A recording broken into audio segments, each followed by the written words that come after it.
lovers of football have enjoyed a thrilling spectacle in match day 5 and 4 of the MTN Elite 1 Championship from the very lively Bepanda Next Stadium right here in Douala to the welcoming Kwekon Stadium down there in Bafoussam. Well, these games have been not only enjoyable but also really engaging. Ladies and gentlemen, it is La Presse refait le match, and right here we talk about local football. So, welcome. Well, tonight in this evening, I have two gentlemen in the studio. One will be joining me a little bit later, moments in the course of the show, but we will start with the two gentlemen right here with me in the studio. I'd start first of all with the man on my right, and that is Kazimi Wandi. It's the first time I'm having him right here on La Presse refait le match, so it's definitely a pleasure to have Kazimi Wandi with me. He is a sports journalist right here, works for Radio Sport Info right here in the economic capital of Cameroon, Douala. Bonsoir. Bonsoir O'Neill, bonsoir à tous vos téléspectateurs. C'est un plaisir, oui, c'est la première fois que je me retrouve sur ce plateau, invité par vous. Mais ce n'est pas la première fois que je viens à STV, parce que c'est une maison que je maîtrise parfaitement. Même dans mes débuts, j'ai eu à faire un stage dans cette maison. Oui, bien sûr. Donc, c'est un environnement que je maîtrise très bien. Donc, c'est un plaisir de revenir sur ce plateau. Oh, merci beaucoup. C'est un plaisir de vous avoir aussi ce soir. Now, sitting opposite to Kazimi Wandi is Coach Charlemagne Bongo. Bonsoir, Coach. Bon après-midi, Oni. Bon après-midi à Kazmi et bon après-midi à tous vos abonnés qui sont scotchés pour suivre l'émission. J'espère que le débrief que nous allons faire de la presse refait le match avec la journée passée nous serons à la hauteur, quoi. J'espère que nos interventions vont permettre à tous ces abonnés d'avoir une idée, pour ceux qui ne vont pas aussi sur mon stade, d'avoir une idée de comment le championnat a commencé et comment il est en train d'avancer.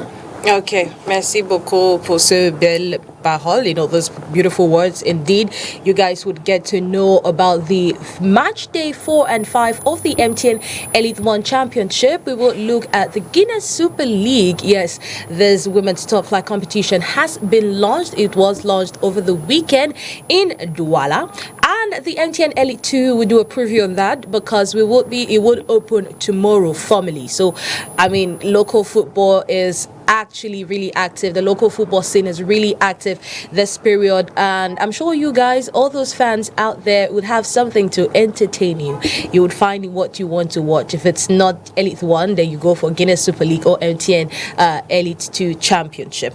Now, we'll start on this program. You know how we do it. Habitually, we start with the Elite News, where we keep you updated with everything that is happening in our local competition. Now, Elite News today will comprise of Victoria United.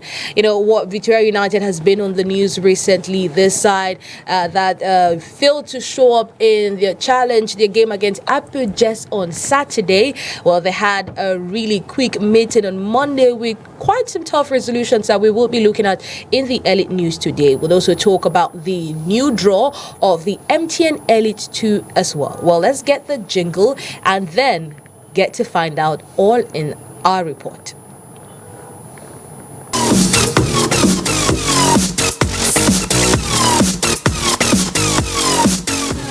Victoria United's chances of continuing in the MTN Elite 1 Championship in doubt, as the team is currently facing management issues. Reports coming from the Southwest region indicate the club had a crisis meeting on Monday, leading to some drastic resolutions adopted by the president. More updates in our subsequent editions.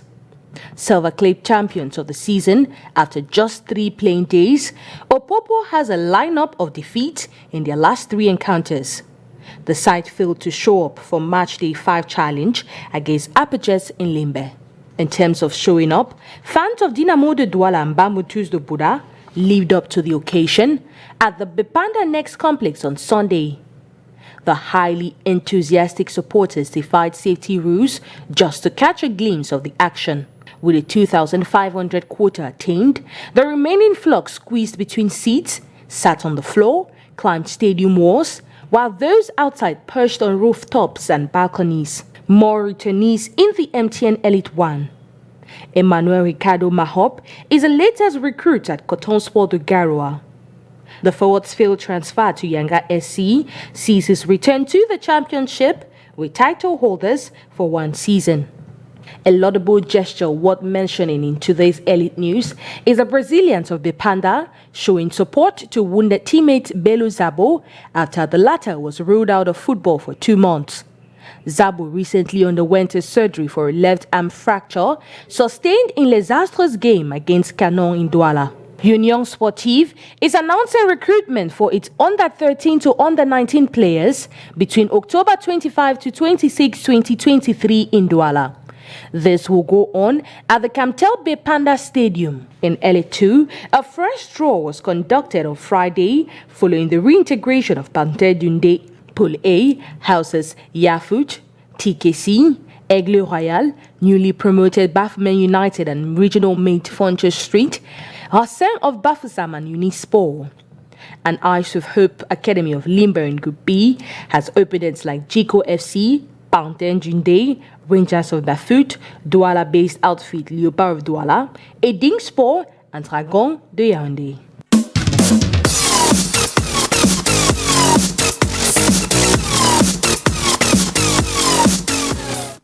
Interesting updates right there in our Elite News page.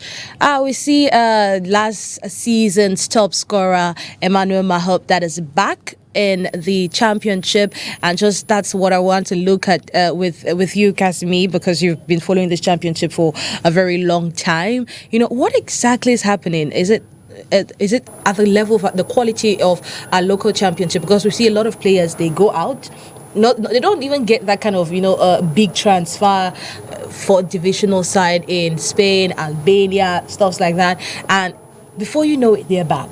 What exactly is happening? Qu'est-ce qui explique cela? C'est vrai que ça nous désole un tout petit peu de savoir que ceux-là qui sont considérés comme nos meilleurs artificiers, nos meilleurs buteurs, à chaque fois, lorsque ils se retrouvent à l'étranger, quelque temps après, ils sont obligés de revenir au bercail. Et on se pose vraiment la question, est-ce que à chaque fois on se trompe sur la marchandise? Est-ce que c'est parce que les entraîneurs ne leur donnent pas suffisamment ce qu'il faut pour être compétitifs sur le marché international? Voilà autant de questions qu'on se pose. Parce que quand vous faites un flashback sur les 3 dernières saisons, systématiquement, vous allez remarquer que tous les meilleurs buteurs du Cameroun, à chaque fois qu'ils se sont retrouvés à l'extérieur, ils ont eu de sérieux problèmes pour s'intégrer et pour être acceptés véritablement. Je vous prends par exemple, il y a 2 saisons, on avait 2 co-meilleurs buteurs. Et il y avait Kaba qui de Faux-Vazu et l'attaquant de la Colombe du Djaïlobo qui avait inscrit 20 buts cette saison-là. Ils se sont retrouvés, l'autre au Ghana, l'autre en Afrique du Sud. Et voilà, à la fin, ils étaient obligés de revenir.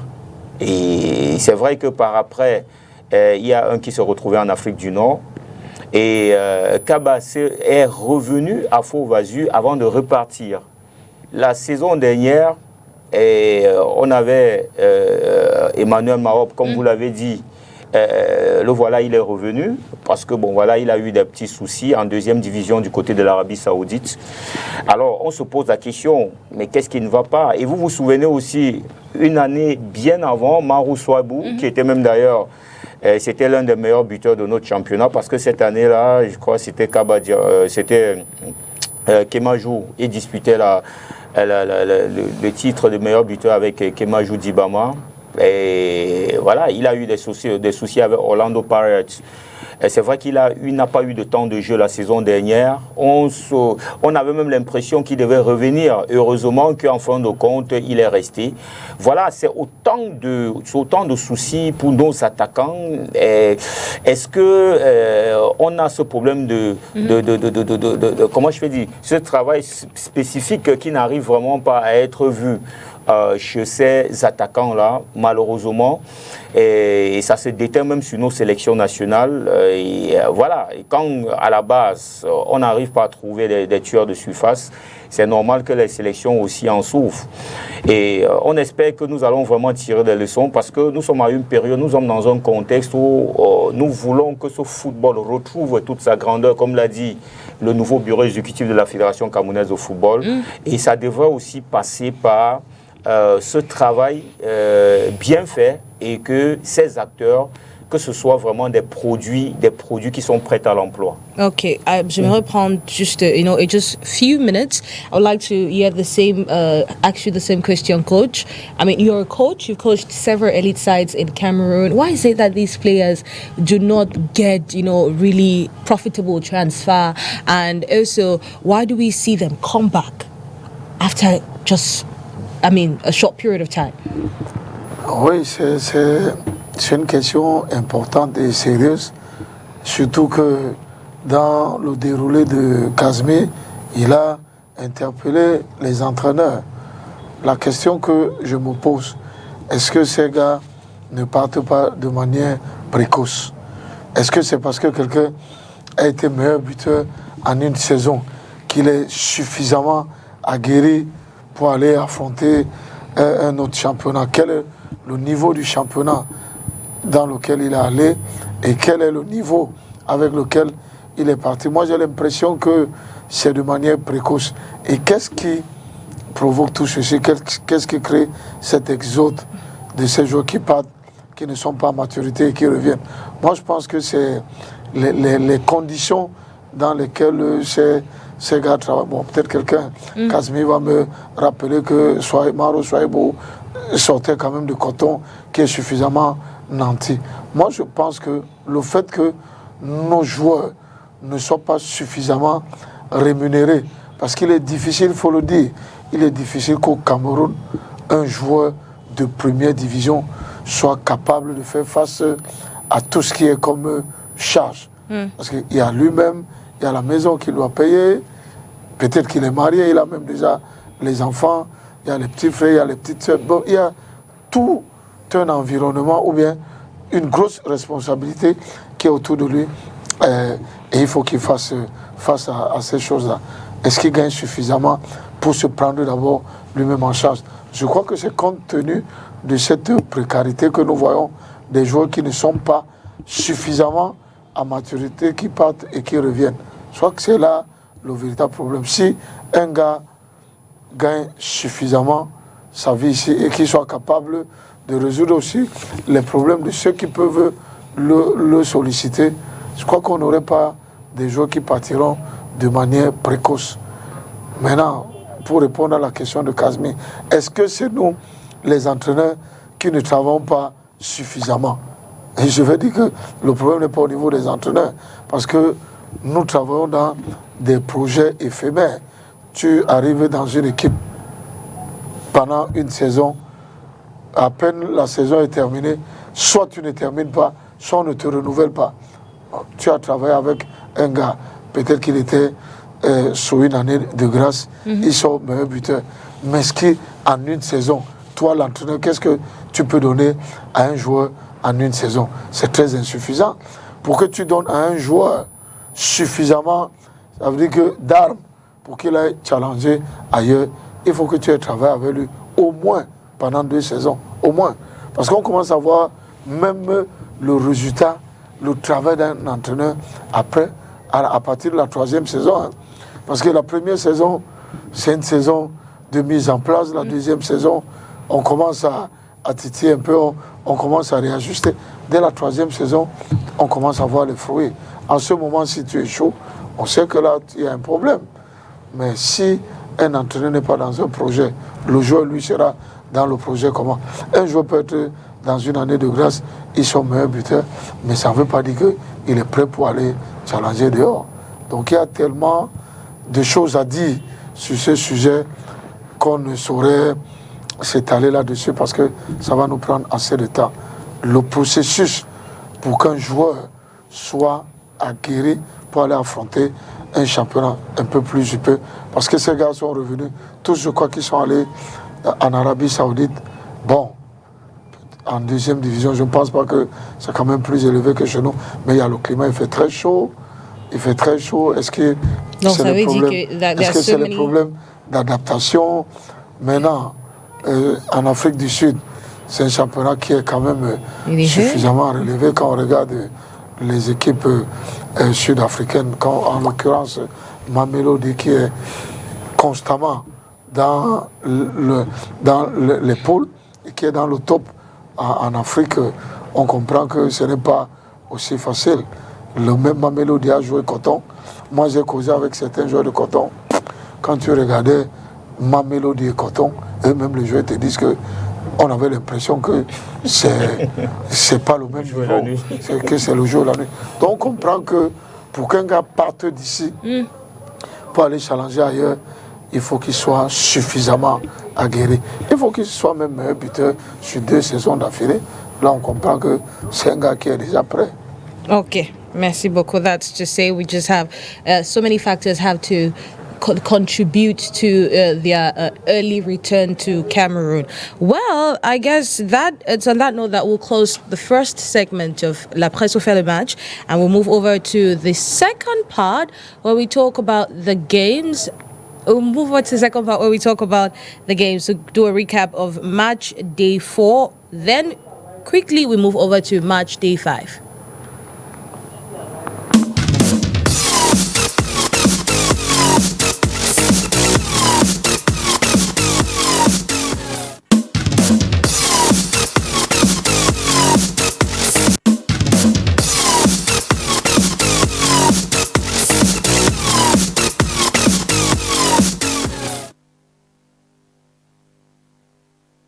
Let's just get a recap of match day 4. Canon Sportif de Yaoundé suffered their first defeat of the season, 1-2 Les Astros de Douala in match day 4, where we had Junior Esapa and Patrick Toga that score for their different sides to see Avion share spoils with Coton Sport in Douala. Well, let's get a recap of match day 4 in this report.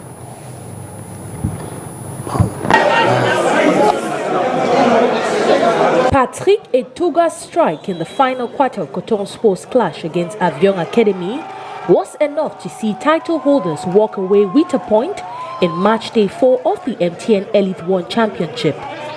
Off the back of a 1-0 defeat to the Fireboys, Pasian Wasu and teammate had a slow start, with Avion Academy taking the lead after just 23 minutes of play through Esapa. The scores, which remained unchanged in the first 45 minutes, was cancelled by former Eding Sports defender Etoga's header. Both sides stay on 5 points, occupying the 3rd and 4th position. I am disappointed because I had a possibility to get all 3 points today. We conceded from a situation we had worked on in our training session. When we consider such, it becomes very difficult. I am disappointed, but it's against Coton Sport, champions. Sharing spoils with them is frustrating. In a complicated championship as this, 1 point is however important. We did not come to lose. Don't think we are happy because we have 1 point. We came to win. It wasn't the case, but we got 1 point. We will not conclude that all is well, because it's not our nature to underperform in the start of the championship. I would like to reassure that you will see a new face of Coton Sport. Que vous verrez un autre visage de Coton Sport, Richard. 1 point above these sides is Fovu de Baham. The Yangwa boys with 10 men trashed Victoria United 2-1 to register their first win of the season. As for group mate Feu Vazu, the side could not replicate their win over Coton Sport de Garoua despite their early lead. 1 goal for both sides. Victoria United is on a 3-game losing streak as Young Sport Academy shares spoils to UMS of Lou. Group A sees an unbeaten Dinamo de Douala, who earned 2 goals over PWD of Bamenda.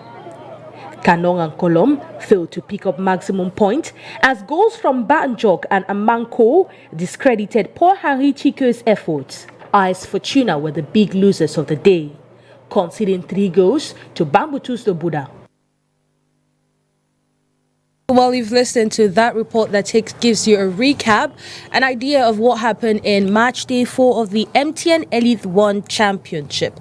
Well, one game that actually stood out in match day 4 was definitely Victoria United against Fovu Football Club de Baham. Now, before we get into that game, it's important to note that we've had one person that has joined us right here in the studio. That is Angu Leslie, all the way from the Southwest region. Angu, good evening.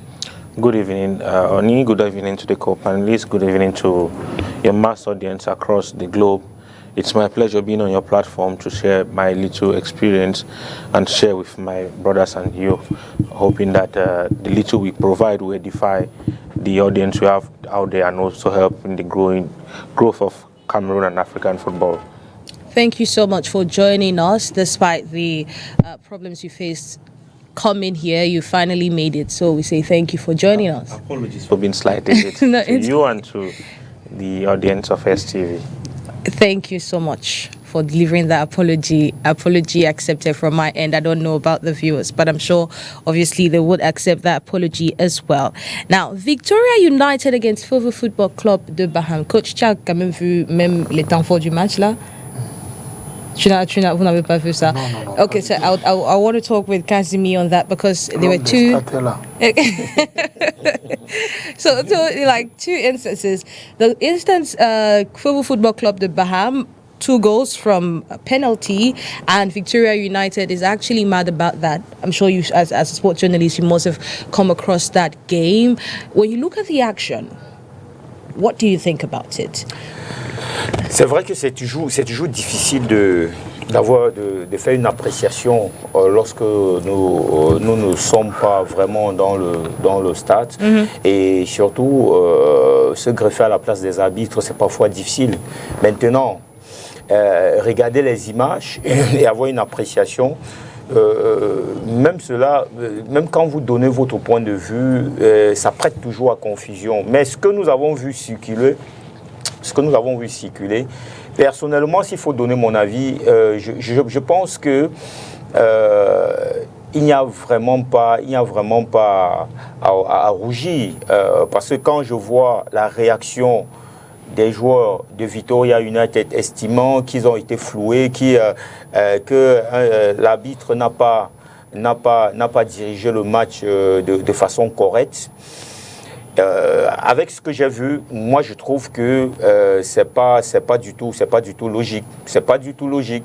Et même quand l'arbitre se trompe, parce que ça peut arriver qu'on se trompe de bonne foi. Parce que nous sommes des humains.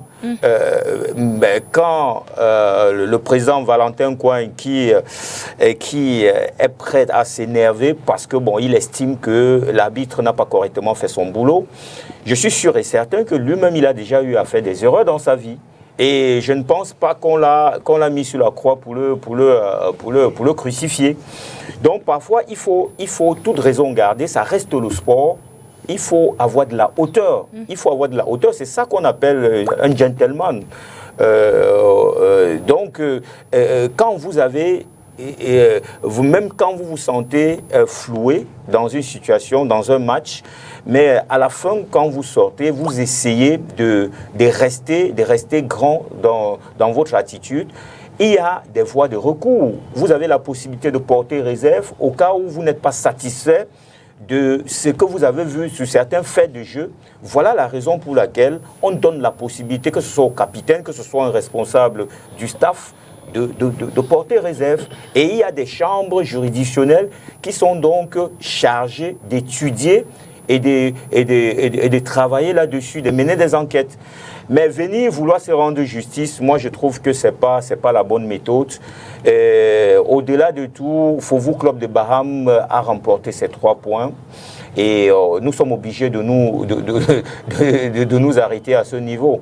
Maintenant, aller et après, ça devient des faits divers à ne point finir. Sincèrement, moi, je trouve que c'est regrettable. Okay, now I want to get your opinion, Mr. Angu, with regards to the second penalty given, and when the fault on the goalkeeper. Many are of the school of thought that the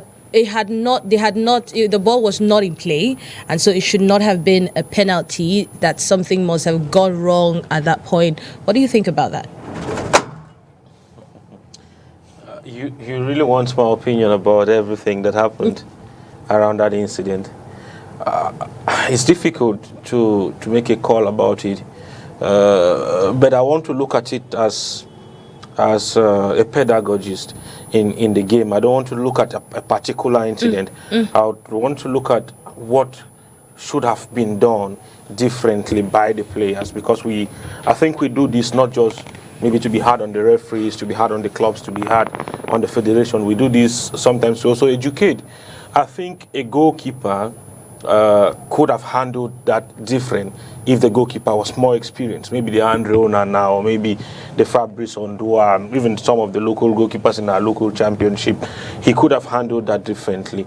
He could have, he clapped us on the goalkeeper, and the goalkeeper throws an elbow. He collapses like he's been hit by a sniper. Whether it's the elbow of the goalkeeper that took him to the floor, with that intensity, is difficult to call if you don't look at multiple angles. But I think that goalkeepers will always be confronted with that kind of situation in different match situations. Given that they were 1-1 away from home, playing in the West region, having lost 2 games in a row, you go away from home from after 2 defeats to at least get a point. They were in the final 12 minutes of the game.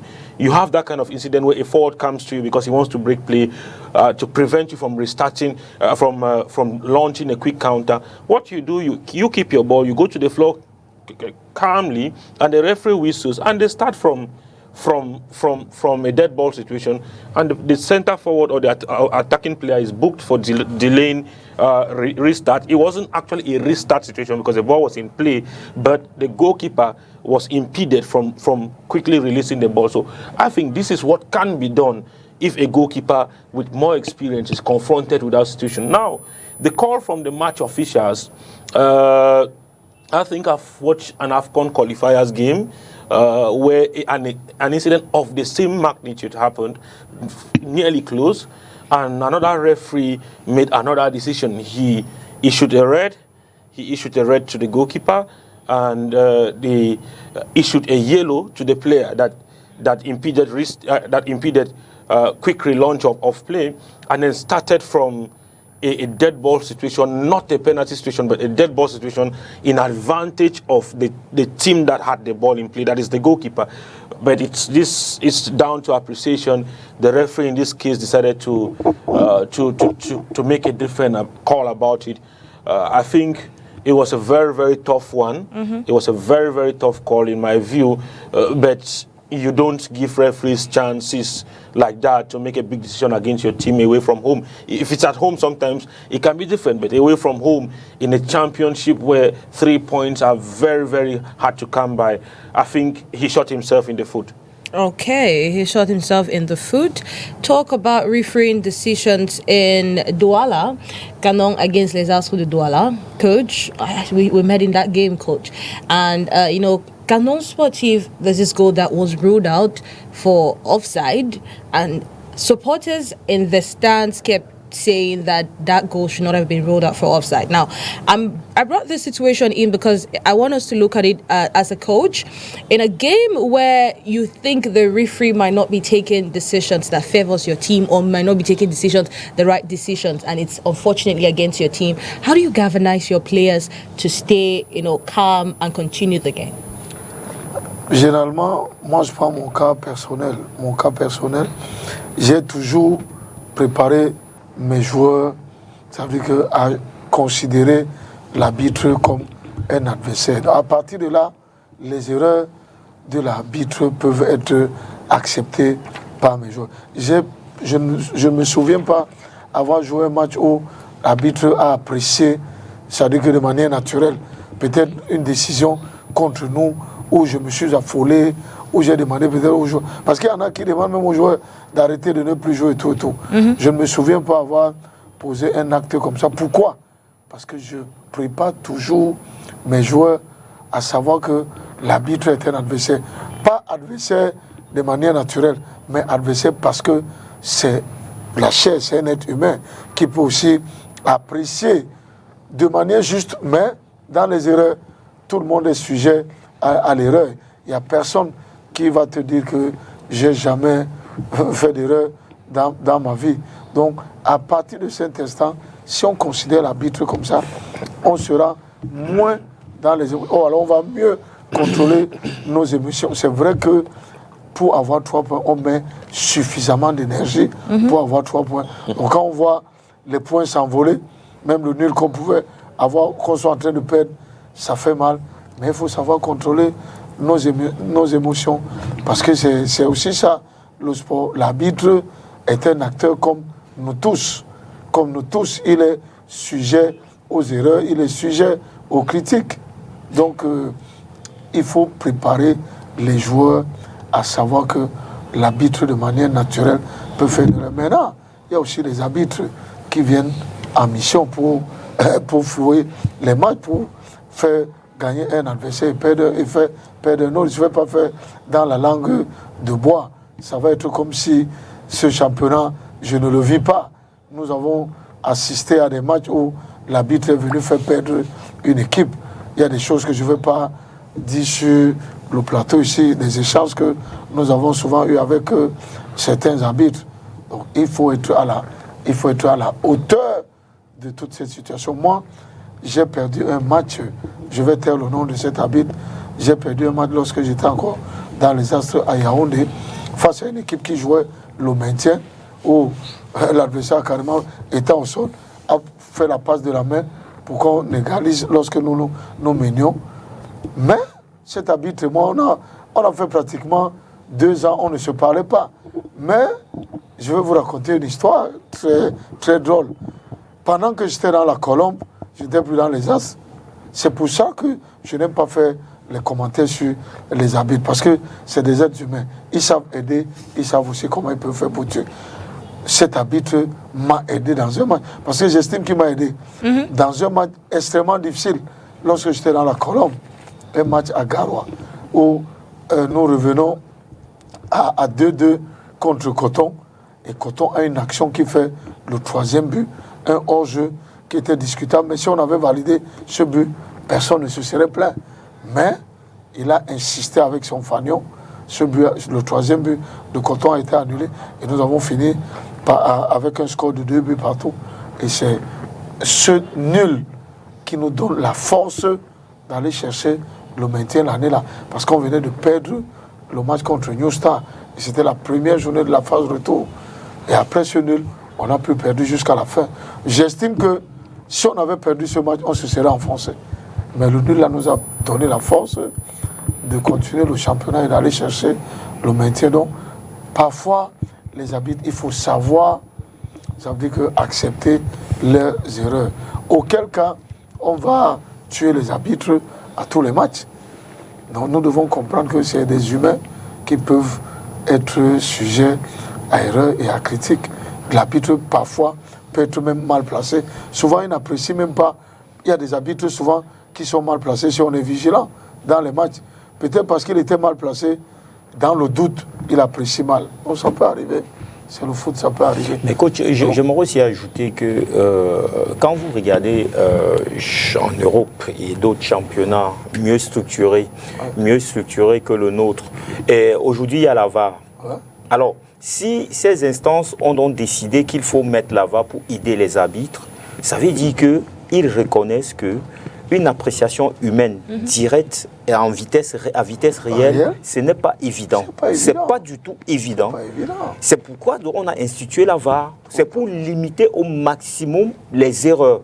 Alors quand dans nos championnats, nous n'avons pas encore la possibilité d'avoir ce matériel, voilà pourquoi il faut continuer à sensibiliser les uns et les autres. Comprendre que les arbitres, ils peuvent se tromper de bonne foi. Ah, c'est clair. Ce n'est pas nécessairement parce qu'ils sont en mission ou bien ils viennent fausser les règles du jeu qu'ils peuvent peut-être mal apprécier une action et ça devient la fin du monde. Donc, il faudrait que même en interne, et c'est même pourquoi moi je me pose la question, est-ce que nos clubs professionnels ont des arbitres qui peuvent de temps en temps les sensibiliser, faire des recyclages, faire des séminaires pour qu'ils comprennent ce qu'on appelle les lois du jeu. Parce qu'en interne, même les footballeurs doivent être sensibilisés à ce niveau.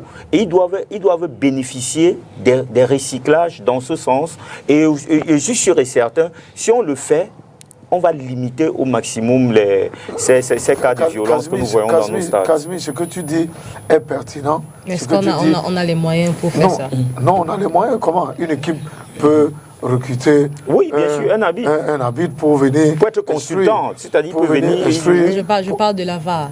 Non, pour la VAR, on n'y est pas encore. C'est pour ça que nous disons que nous allons continuer à être tolérants, parce que l'arbitre est un être humain sujet aux erreurs. Je voulais ajouter de l'eau au moulin de ce que Casmi venait de dire. On peut recruter un arbitre qui vient instruire les joueurs. Parce que ce que les gens oublient, c'est que le football est quelque chose de terrible. Les joueurs même ne connaissent pas les lois du jeu. Bien sûr. Un joueur joue au football, il ne connaît pas les lois. Or, logiquement, un joueur, chaque début de saison, un joueur devrait avoir les lois en vigueur. Il doit lire. Parce que les lois peuvent te permettre même, une équipe qui maîtrise bien les lois peuvent te permettre de gagner un match.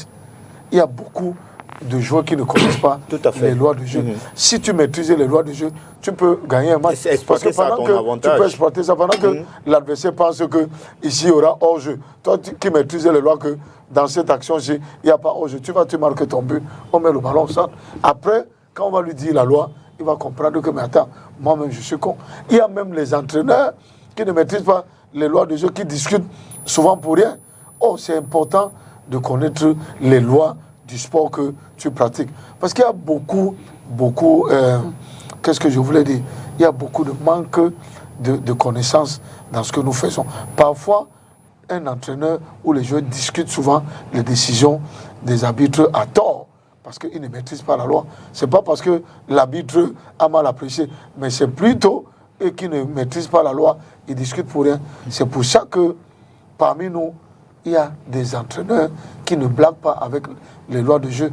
Chaque année, on s'approprie les lois qui sont en vigueur. Il faut se recycler les lois qui sont en vigueur.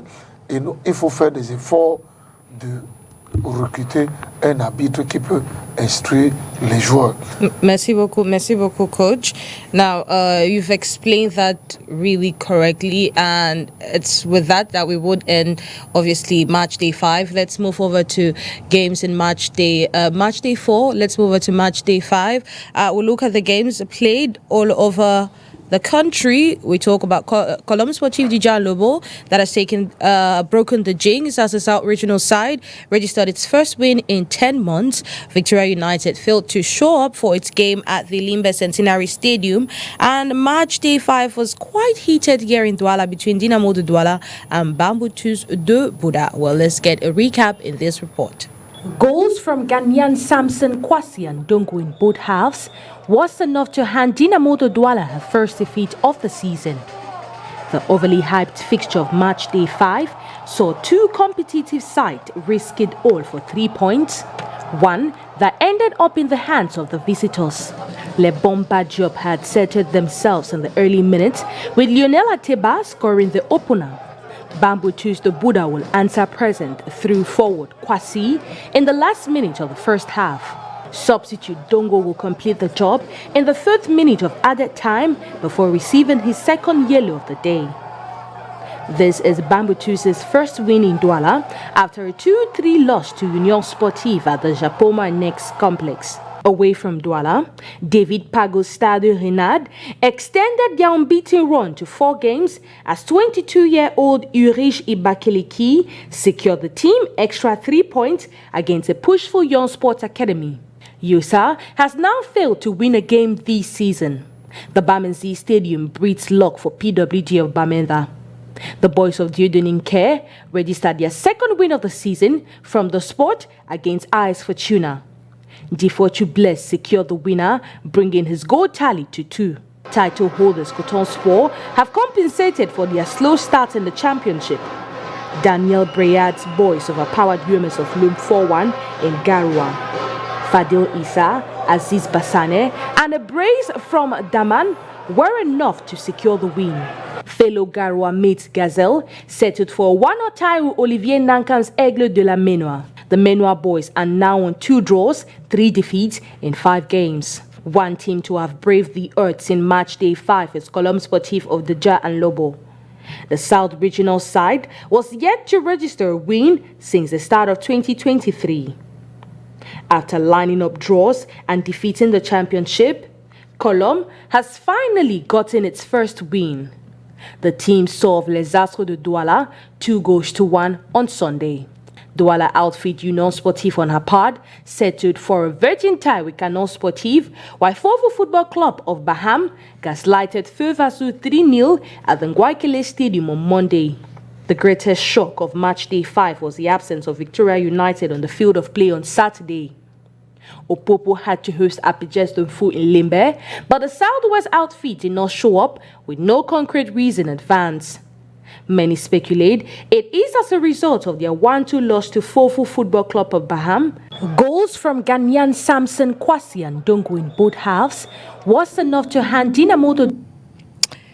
Thank you so much, Erin Gando. You've listened to what happened in match day 5 of the MTN Elite 1 Championship, where we will be concentrating on the game Dinamo de Douala against Bamboo Tuster Buddha. Well, unfortunately for Le Bombardier, it was...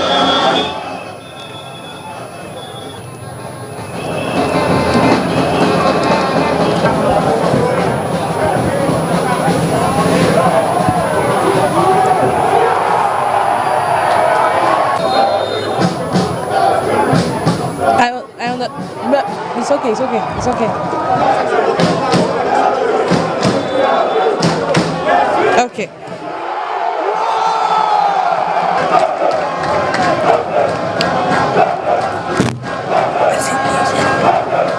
So Dinamo de Douala has suffered its first defeat in the MTN Elite 1 Championship. Goals from Samson Kwasi and Dongo cancelled Lionel Ateba's early minute lead in a highly competitive game here in the economic capital of Cameroon, Douala. Now, we talked about refereeing decisions that can mar the Elite 1 Championship and how people should be versed with the game. This is another clear game where fans left the stadium pretty angry. Many fans of Le Bombardier thought or think that the 2 goals that were ruled out should have been accepted. J'étais là, Kazimi, et vous avez regardé le match clairement. Parce que là où on était, you know, the game felt like it was an offside, but I've seen another image, another footage, and it shows, you know, from where we were, let me rephrase that. It feels like the goal was onside. Now, I looked at another image that was close to that post and it shows offside. Have you seen that? What do you think about that? Oui, c'est la même impression que nous avons eue. Déjà à vitesse réelle, lorsque nous étions en zone média, dans la tribune média, et c'était difficile de juger puisque l'assistant numéro 1, il était mieux placé que nous. Maintenant, quand nous avons pris le temps de vérifier les images, de sculpter les images, on a effectivement constaté que le premier but était effectivement hors-jeu. Il y avait un hors-jeu puisqu'on avait pratiquement 3 joueurs de la Dynamo qui sont allés un peu plus tôt que le ballon. Et voilà, et la deuxième action, toujours sur coup de pied arrêté, parce que c'est le défenseur Frambao, c'est lui qui frappait ce coup de pied à chaque fois. Et il a enroulé le ballon dans la petite surface. Ce deuxième but refusé dans le temps additionnel.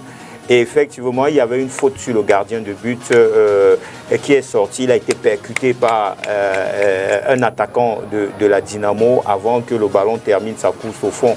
Donc pour moi, je trouve que Jeannot Bito, qui était l'arbitre de cette rencontre a très bien apprécié. Donc moi, je ne vois vraiment pas là où il y a un souci concernant l'appréciation des arbitres. Moi, je trouve que c'est logique. C'est logique. Bambutos a mérité sa victoire. Bambutos a mérité sa victoire, mais le coach de Dynamo ne pense pas that Bambutos had to win that game, because after that match, we had Yves Clément Roga that talked of a possible that the referees are not doing their job correctly. Well, let's go listen to him in this interview. Nous avons fait notre match, n'est-ce pas? Mais il y a des aléas qui ne nous concernent pas. Par exemple, l'arbitrage cet après-midi est dégueulasse. C'est regrettable pour le football camerounais de continuer à avoir ce genre de comportement, ce genre d'arbitre dans le championnat camerounais. Je crois que la fédération doit mettre un œil dessus, n'est-ce pas, pour que le football se joue. On ne va pas favoriser une équipe parce que derrière il y a des contingences qu'on ne maîtrise pas. Donc du coup, ça c'est une parole forte que je le dis. Hein. Vous avez vu le match, il faut revoir le match, regardez le coup franc. Regardez le départ du ballon, regardez l'embrouille du gardien de but et mon joueur qui met le ballon dans le fond du filet. Il n'y a pas d'enjeu dans ce match. Donc du coup, là, c'est un problème crucial pour le football camerounais qu'il faut régler, absolument. Dans le jeu, on a fait notre jeu, mais on n'a pas pu aller, n'est-ce pas, au fond de notre action. Bon, félicitations pour l'adversaire. Mais seulement, je décris, n'est-ce pas, ce comportement arbitral qu'il faut vraiment mettre un point dessus. Il faut vraiment vigiler, avoir une vigilance sur ces arbitres-là qui gâtent au football camerounais. Le niveau de jeu est très bon, était très bon. Bambutos était une équipe qui a su supporter un peu notre rythme parce que c'était une équipe que j'ai entraînée. Sûrement quelque chose est resté là-bas. Mais nous allons continuer à travailler pour améliorer, n'est-ce pas, beaucoup d'aspects technico-tactiques et nous allons tenir la bague.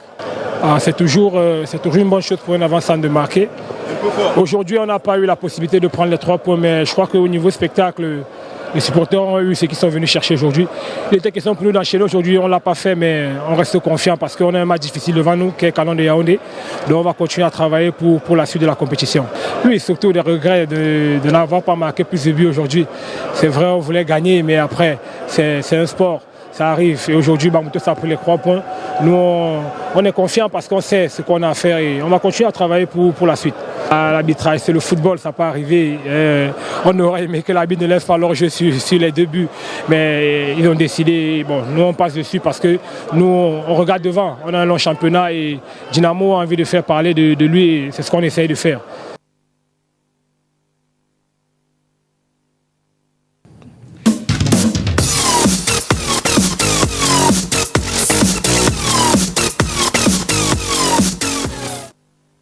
Coach Asare and Kwasi had this to say as well after that game against Dynamo de Douala. You know, before the match, we've been having things difficult in our games, but we prepare. We know every match is difficult. Every match. That's why we were not playing, because we didn't train with that system. But later, when they score, I got to know that no, if I go back to my system 4-3-3, we can beat these people. So I just changed the system. I changed 2 players and then went 4-3-3, and then the game started flowing. Oh, they did very well. You see, they worked very hard. No, they've been working very hard for me, because you know, football is about total fitness. So I always tell them to have total fitness before we play matches. You see, it's not easy. Every match is difficult. So I'm just preparing to have a good result too. So I think people have said yes, it's a goal, but he knew it wasn't a goal. That's why he flagged. So you don't have to be angry. That's football for you. They're supposed to play and score quality goal, good goal. First, I thank God for the opportunity, and you know, we've been having a lot of difficulties in our last games. You know, we fight harder to win, but so this game we were eager to win this game because it's been, I think, 2 matches in a way that we've been losing. So our focus today was to win the game today. Yeah. You know, as a player, you have to be upgrading your game every time, you see. So you can't be playing the same style or something. So sometimes in the next game, you have to change your style, because if you are facing another opponent they know you. So if you're coming, you have to be prepared and know what to do and change some certain things. You're from Ghana and you're here in Cameroon. What would you say about the Cameroon Championship? How are you? It's quite aggressive. Like, you know, they play like the tempo is very high too, you know, and it's good. It's good experience for me. You know, you have to, every country have their system of play. So I'm now trying, like, getting into knowing how to play in the Cameroonian Elite 1 League.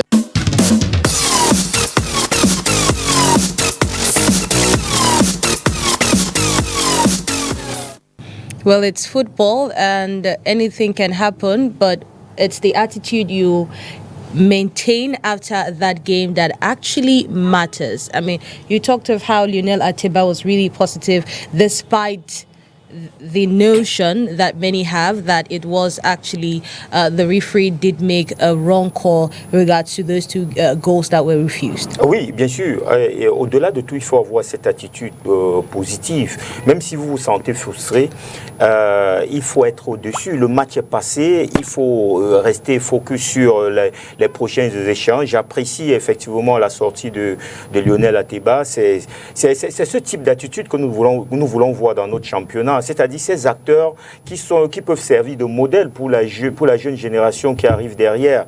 Et voilà, quand vous regardez ça, vous comprenez que c'est un peu ça la communication et ça fait vendre le championnat. Maintenant, c'est vrai, comme on l'a dit, il faudrait que chacun essaye de balayer devant sa porte. Nous ne disons pas qu'il n'y a pas des brebis galeuses dans le corps arbitral. Et chacun devrait tout simplement prendre conscience que si nous voulons faire avancer ce football, chacun à son niveau devrait faire les efforts pour bien faire son boulot parce que vous ne pouvez pas vous époumoner durant la semaine et vous arrivez le week-end lors d'une rencontre pareille.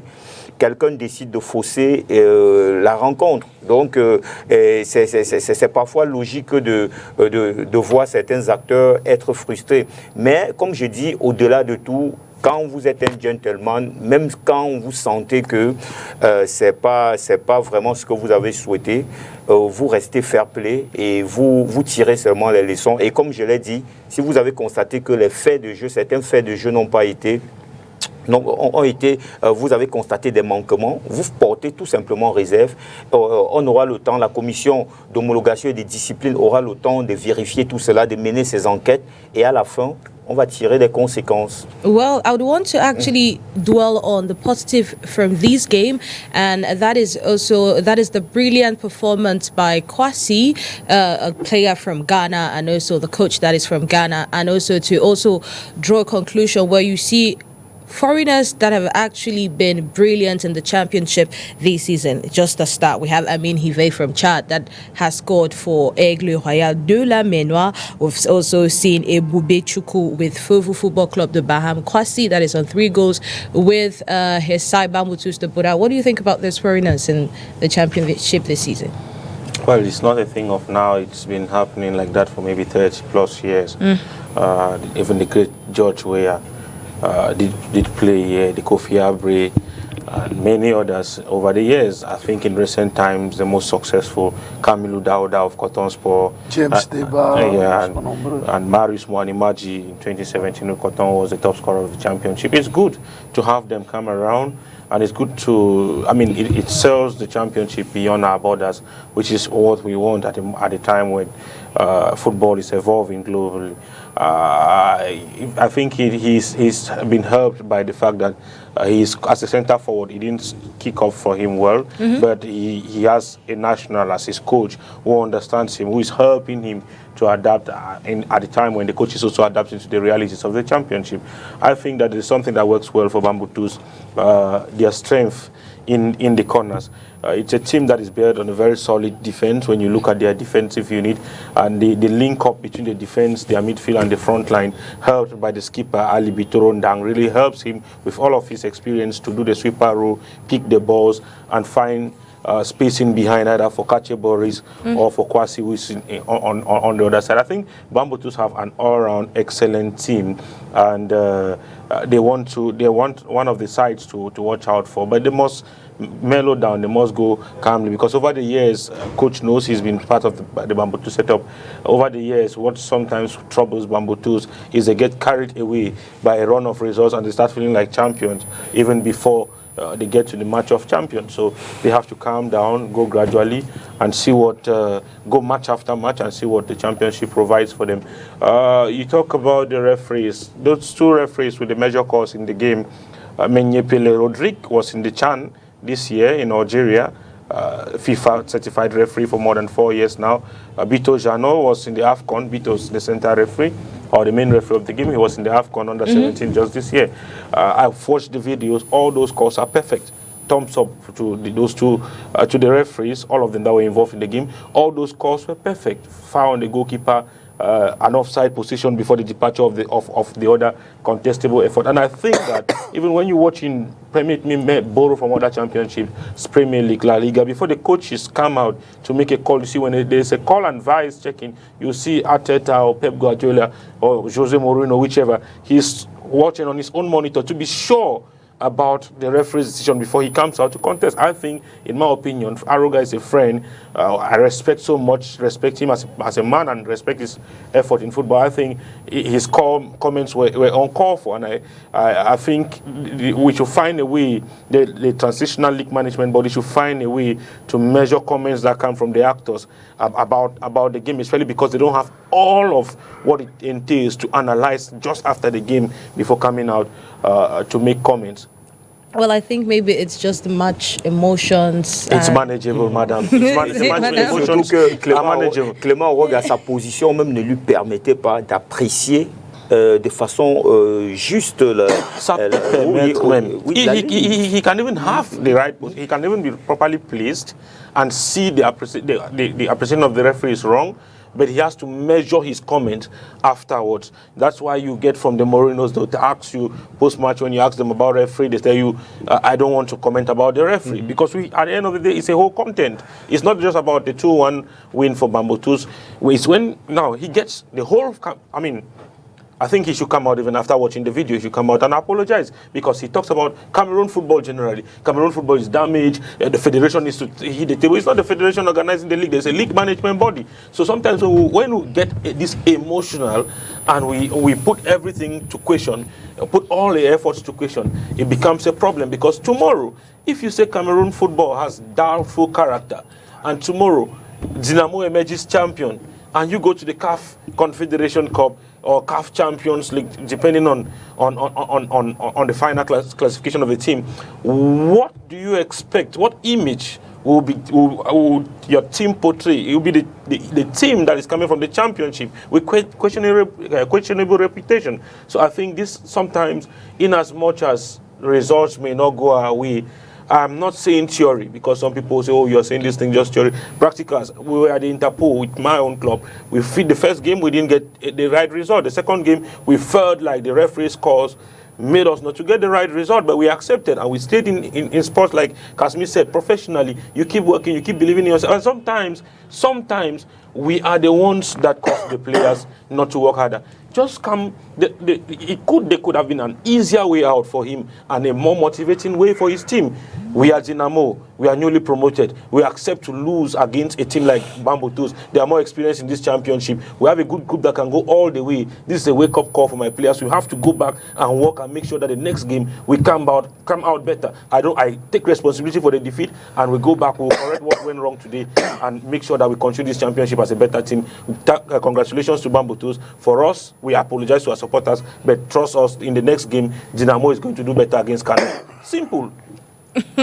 Well, it went the other way, and hopefully in the face of another event like that, he will be able to apply what you just... Et surtout, si tu permets... Je ne permets pas.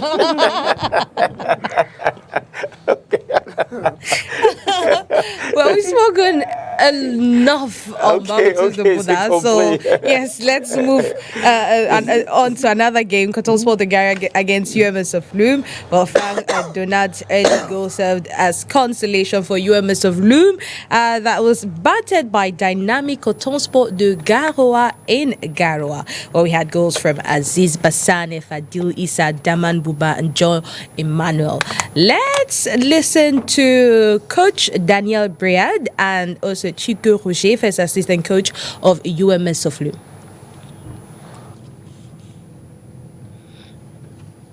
Let's get the reaction. Vous savez que c'est le football, hein. C'est le football. Il y a des équipes en Europe, ça sont jouées en première ligue qui prennent 7 buts. On ne peut pas vous dire que c'est X ou Y ou bien ceci ou cela, c'est qui a tout causé. Nous avons un président qui a tout mis à notre disposition pour nous pousser au rentrée avec les résultats. Bon, si ça n'a pas marché, vraiment, je demande des excuses d'avoir mon président.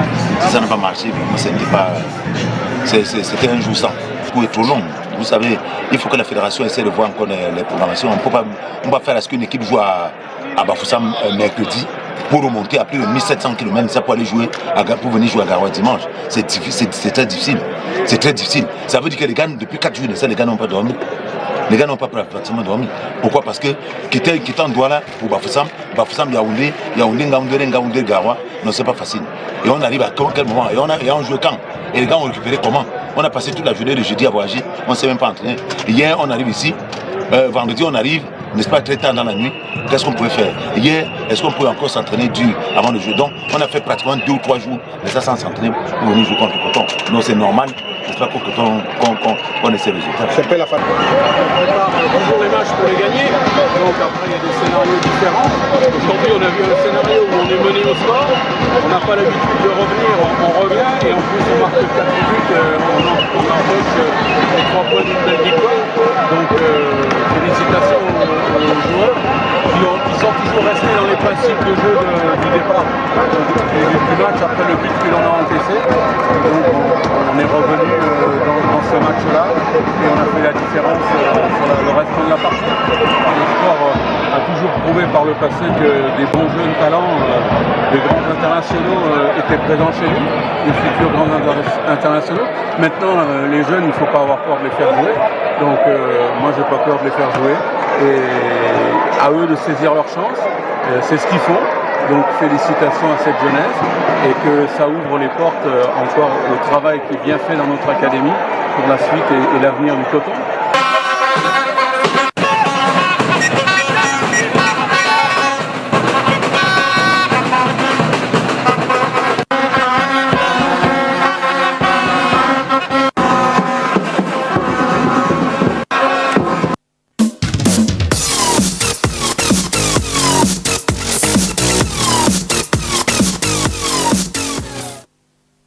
One coach against UMS of Loom. I mean, that's the highest goal we've seen for Coton Sport since the start of the season. You know, what has changed so far? Match day 1, match day 2. What changed, you know, from match day 1 right up to match day 5? Oui, en fait, je pense qu'ils ont dû récupérer et tel que le coach l'a dit, ils ont injecté de la fraîcheur un peu dans ce match après avoir concédé ce nul à Douala. Et maintenant, tel que quand j'écoute le code de UMS, ils peuvent aussi avoir bénéficié du manque de récupération de UMS parce que jouer un match mercredi à Bafoussam, qui est déjà un pic, et voyager le lendemain, ce voyage qui est même peut-être 2 matchs, parce que partir de Bafoussam pour Garoua en bus, ce n'est pas évident. Apparemment, ils étaient même à Yaoundé, avant de partir même. Oui, puis tu pars de Bafoussam pour Yaoundé, et maintenant, à partir de Yaoundé, tu continues à Garoua. Est-ce qu'ils ont pris le train? Est-ce qu'ils sont allés par bus? Maintenant, ils sont allés par route. La route est difficile. De Ngaoundéré à Garoua, c'est extrêmement difficile. Tu as joué mercredi, tu n'as pas fait de décrassage, tu te mets directement dans le voie. Toute la journée de jeudi, ils ont voyagé toute la journée de jeudi pour arriver très tard le vendredi. Maintenant, tel que j'ai écouté le coach, ils sont arrivés, ils n'ont rien fait. C'était déjà une erreur pour moi, de leur part. pour une équipe qui a joué, qui n'a pas eu le temps de faire un décrassage. Lorsqu'ils sont arrivés, quelle que soit l'heure d'arriver à Garoua, ils auraient pu faire une marche même de 20 minutes. Ils auraient pu faire une marche peut-être de 20 minutes, des pieds nus dans l'enceinte de l'hôtel, faire une petite marche de 20 minutes pour que le sang commence à recirculer normalement et faciliter la vasodilatation pour que le corps reprenne son processus de fonctionnement normal. Après peut-être ces 20 minutes de marche, ils auraient pu faire même, ça veut dire qu'un petit décrassage, une petite course, même si elle était légère, une petite course, s'étirer suffisamment avant de dormir. Je crois que c'est à partir de là qu'ils ont commencé à perdre le match. C'est là où se situait la clé qui pouvait leur permettre d'avoir une petite fraîcheur dans ce match. Maintenant, le lendemain, ils étaient samedi, ils ont fait une petite séance de veille de match, mais ils avaient déjà perdu leur match à partir de là. C'est les astuces que les entraîneurs utilisent. C'est les astuces que les entraîneurs utilisent quand tu sais qu'il n'y a pas suffisamment de temps de récupération.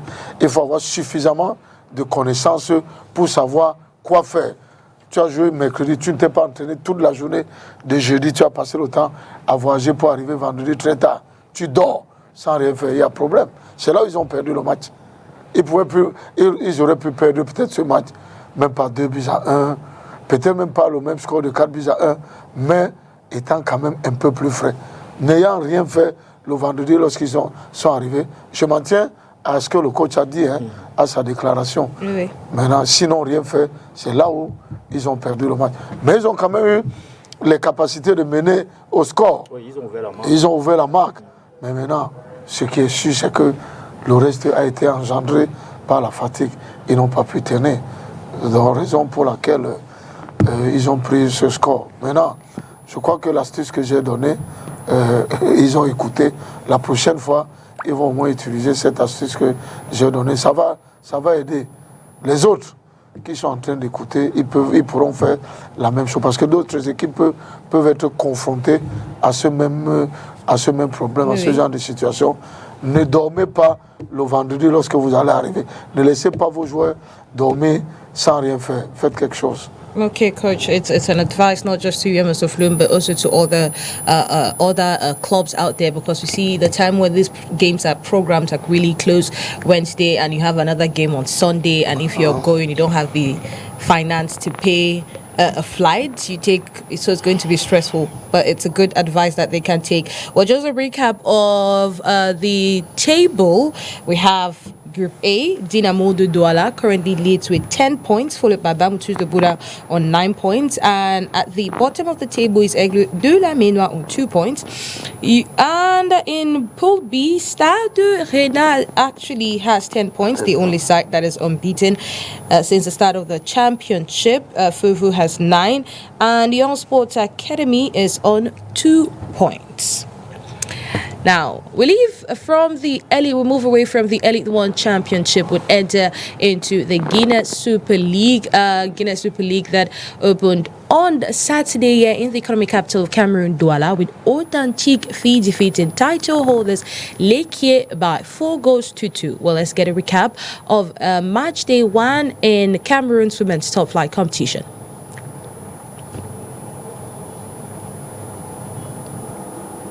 Shalom Makoma, teammate of Authentique Fee, gaslight title holders Leke Football Fee 4-2 in the curtain raiser of the women's top flight competition. Staged at the Bepandar Next Stadium, the girls of Ezekiel Gange controlled possession, imposing their presence on a Leke without goal purchase Brenda Tabe Ngamanga. Osiang Pierrette was on target after just 1 minute of play, with Captain Shalom extending the team's lead on the spot.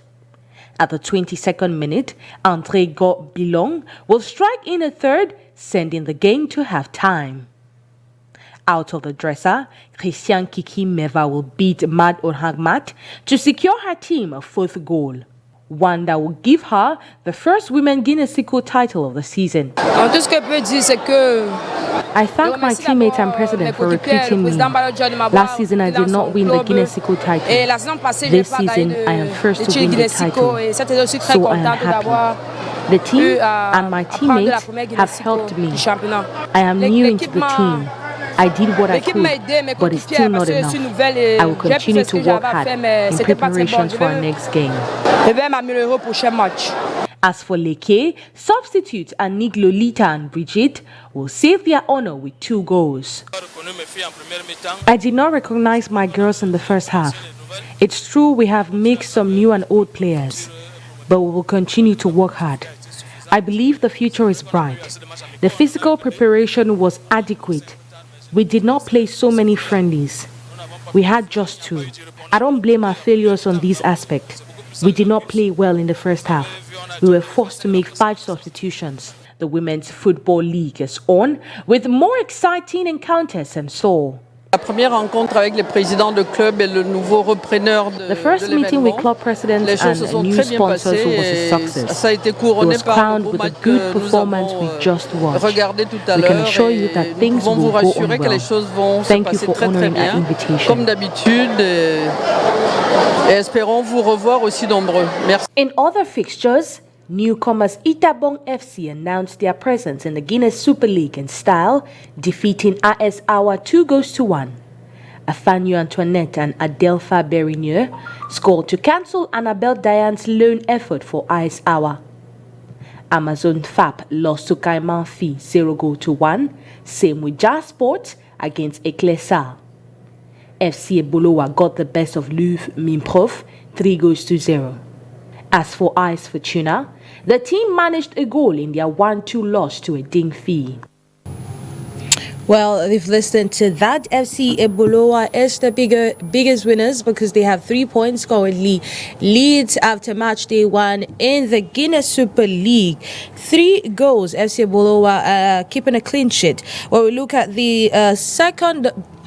games in the upcoming games at the Japoma next stadium will have Authentic FC that will play Eclair Football Phi, and at the Bambly University Stadium, Itabong FC will host Louvre Minprof, while the Lembe and next will have Leke face off with IS Awa, Amazon FAP against Eding Phi, and the next Omnisport next stadium will have IS Fortuna against Caiman Phi, Jazz Sports against FC Ebolowa. Now, beautiful game in the opener, Authentic against Leke Football Phi. Authentic, I mean, it was quite surprising. Was it a surprising performance for you, Leke title holders, won Cameroon Cup? Or is it because we did not have, their fantastic forwards, you think it's a deserving win for Authentic? Oui, c'était d'ailleurs une grosse surprise, puisque nous savions tous qu'avant le coup d'envoi de cette rencontre, Leke Phi Football est considéré comme favorite de cette rencontre. Logique, parce que champion en titre. Pour moi, ce qui m'a particulièrement marqué, c'est que cette équipe d'Authentique Ladies a commencé le match tambour battant, et voilà, et rapidement elle a réussi à être efficace lorsqu'elle a eu l'occasion d'avoir des opportunités, c'est-à-dire des erreurs individuelles des joueuses de Stéphane Zana ont été rapidement corrigées. Vous avez même vu d'ailleurs la gardienne Omara, qui est d'ailleurs internationale. C'est suite à une erreur, parce qu'elle a reçu un ballon dans sa surface. Il y avait un pressing de 2 joueuses d'Authentique sur elle, parmi lesquelles Meva Kiki Meva. Et par la suite, il y a eu ce contact entre le pied de la gardienne de Lekier et l'attaquante de Authentique, et c'est donc à la suite de cette action qu'elle s'est fait mal, parce qu'elle est sortie sur blessure, et voilà, donc c'était le 4e but, et nous avons vu finalement que Même le remplacement qu'il y a eu derrière de Stéphane Zana, les joueurs qui sont arrivés en deuxième période pour essayer d'apporter un souffle nouveau, il se faisait tard. Vous avez Nanga, par exemple, l'année dernière, elle était parmi les meilleures buteuses avec 14 buts. Mais moi-même, je me suis posé la question, mais comment se fait-il que Stéphane Zana a pu la laisser sur le banc de touche? Je ne sais pas si c'était une stratégie, mais nous avons tous vu que ces remplacements ont fait du bien à l'équipe. Malheureusement, il se faisait tard parce que les deux buts qui sont arrivés après, comme Authentique avait déjà pris un écart conséquent en inscrivant 4 buts, ça devenait difficile d'aller, de revenir au score. Maintenant, ça m'inquiète un tout petit peu parce que quand je regarde l'équipe, je sais que c'est la représentante du Cameroun à la prochaine Ligue des Champions africaine, voilà, puisqu'elle va jouer les préliminaires. Est-ce que c'est avec ce que nous avons vu que cette équipe va représenter le Cameroun? Ça, c'est la grosse interrogation. C'est vrai qu'on peut leur accorder deux circonstances atténuantes. Premièrement, parce que le championnat vient de commencer. Deuxièmement, il y a certains cadres qui sont en sélection nationale, qui sont en stage. Vous avez par exemple Brenda Tabé qui n'était pas là. Vous avez Manga qui a été meilleure buteuse la saison dernière avec 19 réalisations. D'ailleurs, elle a même annoncé partante à l'extérieur. Voilà, c'est autant de choses qui nous amènent peut-être à être mesurés dans nos analyses. Mais ce que nous avons vu lors de la première journée, c'est que l'équipe nous a servi là, franchement, il faudrait que cette équipe rehausse un tout petit peu son niveau de jeu parce que si c'est uniquement ce qu'elle peut nous servir pour la Coupe d'Afrique qui arrive, je suis un tout petit peu inquiet. Well, another Guinness Super League without a representative from the Southwest region. As a man from the Southwest region, what exactly is happening with you guys over there? It's about interest, pool of talent. These things matter. Interest of the people, of the stakeholders, the pool of talent available, and the National Football Project. You see, over the years, the National Football Project has not been that of getting the best players for the national team from the Southwest because they are readily available in other regions, maybe mostly littoral, maybe center region. And it's also about the education and the mindset. You know, it's more complicated for a girl child to break away from the family's orientation than it is for a boy child. Most of those who played football, who laid the foundation, they did it after a complicated procedure. So I think it's a matter of time. In the last 2 years, the representative of the Southwest have improved. Last year, the year before last, they lost in the first preliminaries. Last year, they lost in the second preliminaries. I think it's getting better. It's a matter of time that before we have a representative from the Southwest. And it's not just the Southwest. When you look at the championship, it's an extraction from South, from littoral, center region, those from the north that used to be there left. The Northwest wasn't present last year, just came back this year through Itambong. So these are the realities. We have to enlarge the National Football Project so that it goes beyond just 4 regions as it is now. And we get more regions involved over time. Lekie, don't underrate that team this season. I tell you what, don't underrate that team. Because it's a team that is built by a coach who did his own recruitment. He did his recruitment, identified players and asked the club to get it for him. It's rare in women's football. The coach is not a novice in the women's game. Hassan Ibrahim, he was not he was not available on the day, but he is going to lead that team. He's prepared them all season. He's no stranger to winning. And he likes big games. He won 2 of the Guinness Super League titles at Awa. He won it with Kaimang some years back. He's come back home. He is a child from the littoral region. I think for him, I've had an extensive personal conversation with him. It's a personal challenge for him.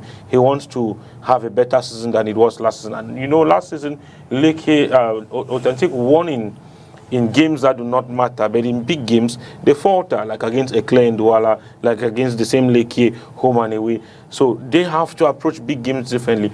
I was very comfortable with how they approached that game. They didn't fear Leke from the beginning. They went pressed to Leke, put Leke in difficulties, and they found out Leke. I think Leke is not a bad side. It was just They didn't expect that much from Authentic. They came up against a very hungry side. They will be fine. Leke will be fine. They have the quality. They did well in terms of their recruitment. They kept a lot of the players who were there last year. They added some good players like Lucky Gam Solange, who was one of the top scorers of Authentic in the previous season. She even played that day, just like Nana played against her former club, Leke.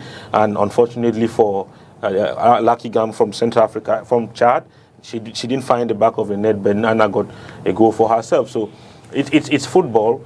Match day 2 comes out this weekend, and I think that it's going to produce more surprises. Well, we will watch out for those surprises, especially Itabong FC. I mean, they started pretty well against AS Awa, so we'd want to see how they fare against Louvre Minprof. Now, away from the Guinness Super League, let's talk about the Elite 2 Championship that kicks off tomorrow. Well, we have Tonnerre Calara Club that will play against Renaissance, and Iding that will host ISFAP. Very interesting game. You are from the Southwest region. You have your team, Ice of Hopes Academy, that will play Panthère Junde on Saturday, right? It will play Panthère Junde on Saturday, and on Friday. Panthère Junde, c'est dimanche. Yes. It's Saturday. Yes, Saturday. Yes. So, and on Friday, you would have the first fundraising congress as well. So how is you will be meeting with, I've forgotten that his name, I'll come back to that, but how is the team preparing for no Albert Tico? I will come back to Soy Simplis. You met him good friend. you guys met at the National Interpose with Bafman United, and you might likely meet him. I hear he's joined Panthère Junde. Yeah, we met in the final of the National Interpose, and when the initial pairings were done, it was Bafman against Iso Sachukun, and we were like, this guy again, this troublesome guy. And they told us they've changed the pairings, it's no longer going to be against Bafman, and we were like, happy. We're going to get Simplis out of the way. And they did the second pairing. Before they did the second pairing, Simplis went to Panthère, and we have to open the contest against Simplis' Panthère. We wish him luck. He's a very fine trainer. Lots of respect for him. We hope that he is going to have a good season, but not in games against us, beginning from the one in Limbe. We think that personally we are looking after ourselves. We're trying to create a self-sustainable project. At a time where global football is taking a new trend, it's about what you do to yourself to survive more than what the federation does to you. So we're starting a fundraiser for all people of the Southwest and from the Southwest. When I say all people of the Southwest, I mean wherever you are and you're based in Southwest, and from the Southwest, wherever you are and you are an origin of the Southwest. So we're doing that fundraiser on Friday from 1 p.m. at the Limbes Council Hall. It's an avenue for the people of the Southwest to come out en masse and support football. Remember, it's one of the regions that is endowed with multiple football infrastructures provided by the government of the Republic of Cameroon through President Bia's vision. During the National Interpose, we met the Prime Minister, head of government, and one of the major calls he made to us, he told us he liked what we were doing with very young players. Remember, at the Interpose, we had an average age of 18 years, 4 months. So he liked he told us he liked what we were doing, and he wanted us to continue in the same vein and make the club a more people's-oriented club and a more community development-oriented club. So we're sticking in that light. As part of our efforts from the National Interpose, we've done some good recruitment. We took the deputy top scorer from the Central Regional League, Akono Vondo, who joined us from IS Futuro. We got a number of players. We got, I think, one of the captains of one of the clubs in the Littoral region. I wouldn't mention his name because the club is yet to announce officially. So we've done some very, very sensitive recruitment in an attempt to... Is it key to say you are the Dynamo in Elite 2 in terms of recruitment? No. Okay. We are not Dynamo. We are a humble side that have come looking for our first point. We try to stick out our legs and get that first point and more on Saturday. We are not Dynamo. Dynamo is Dynamo. We are Isosa, just 8 years old. We're trying to write our own little story. We come here as a novice. You look at the championship. Some very big clubs, Eding, Dragon, Renaissance, Foncha Street, Rangers. We have some very serious clubs in the Tonne Canada Club, the historic Tonne Canada Club. We are the underdogs. We have nothing to prove to anybody. We just want to go in there, get get our first point as fast as possible. In a game, you can get as many as 3 points. Why not go for a maximum in the first game? Remembering that the hope and aspirations of the people of the Southwest, not just the people of the Southwest, the people of Cameroon, because when Albert did well, Tiku, at the Interpost, it was not just Southwest celebrating him. All of Cameroon was talking about him. And we have kids from the east region of Cameroon, like Danga Dejoli. We have kids from the north region of Cameroon. We have kids from the center region, from the littoral region. So the whole of Cameroon's expectation is on this team. Who knew that a guy who came from Southwest region one day and leads the Lions for Cameroon in the Africa Cup of Nations final in Robert Diptambe in 2017. So we can produce the next Robert Diptambe. We can produce the next Fai Collins that came from Jalakwan. We can produce the next Sebastian Siani that came from Kaji Sports Academy. So we are very conscious about the responsibility that we have, and we're staying very humble through this process and calling on the people, the football-loving people of Cameroon, those of Southwest particularly, to rally behind us, so that within the shortest possible duration we can get our first point and get to discover more about the new championship and the new challenge. And the beautiful thing about that is you will be playing at home, so you would have home support. But now I want to talk to you, Coach. Let's look at the fixtures tomorrow, and that is Tonne Canada Club against Renaissance and Eding against ASFAB. How do you see these games? What do you think about it? How will it play out? Nous avons 3 anciens pensionnaires de la Ligue 1, à savoir TKC, Renaissance et Eding. Bon, il n'y a que ASFAB qui est un novice, mais qui est un habitué de la Ligue 2. Donc c'est 2 belles affiches. Ces 2 belles affiches. J'espère que les équipes se sont bien préparées et que le spectacle que ces 4 équipes vont nous produire demain sera d'un bon niveau, pour qu'on espère. Parce que tout ce que nous faisons, tout ce que nous travaillons, nous les entraîneurs, c'est pour que le football soit garanti d'une relève permanente, qu'il n'y ait pas de scission entre les générations. Donc j'espère que demain, nous allons vivre un beau spectacle et que les éléments qui seront dans les différentes équipes, qu'on soit capable déjà de commencer à pister, ça veut dire que quelques heures là-dedans, pendant toute la saison, et voir comment éventuellement ils peuvent intégrer, ça veut dire que les sélections inférieures. Parce que tout ce que nous travaillons, c'est pour que notre football soit bien construit demain, qu'il soit bien bâti, que nous ayons des joueurs bien formés. Donc, vivement que le kick-off de demain nous présente quelque chose de bien. Et je pense que l'élite tour de cette saison va être extrêmement difficile. Ça va être difficile parce qu'il y a beaucoup d'anciens pensionnaires de Ligue 1 qui sont éparpillés dans les 2 sous-pôles. Donc ce sera pas facile. Mais on ne va pas aussi faire un jugement hâtif après les résultats de demain. C'est la première journée. Il y a beaucoup d'éléments qui peuvent jouer contre la performance de certains clubs, la disponibilité des licences et tout. On peut avoir les licences de certains cadres qui ne sont pas encore livrés, tout ça, ça peut jouer. Le retard de préparation, tout ça, ça peut faire que d'entrée de la compétition, on passe un peu à côté, mais ça n'exclut pas que par la suite, on ait son mot à dire. Well, it's going to be an interesting championship. We look forward to that. In regards to licenses, any problems? Do you have any problems with licenses? Or everything has been going smoothly?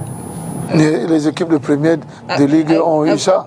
For vous, I know we had problems with elite sides. I mean, from your own side, have there been any problems with licenses? No, administratively, the administration is doing well. Secretary General John Tita and the rest of the team. The president is also very involved. You know him, he always wants to be very close to everything that's happening. And it's his role it's his role to push the administration to make sure that we get licenses. I think we about 31 or so already in the system. Some are waiting some confirmations here and there, but I think we'll be fine before Saturday. Well, thank you so much. And one thing that helps us is we retain 19 players from the promotion team. So a lot of our guys. You will not need to stress on that. Well, thank you so much, everyone, for coming. Coach Shalima Mbongo, Mr. Angle Leslie, Coach Kazi, me. Yeah, merci. I mean, if I look at the time, I called you, but we'll talk about that one another time. Thank you so much for coming. And if it's possible, Eric Gando will get the last slot as we say bid farewell to all those that have been watching the program so far. Well, it's actually, is it possible, Erin Gando? Okay, it's not possible. We'll get it another time. So do have a wonderful time in the company of our program. See you next week at 4:30 right here on Spectrum Television. Have a wonderful Tuesday.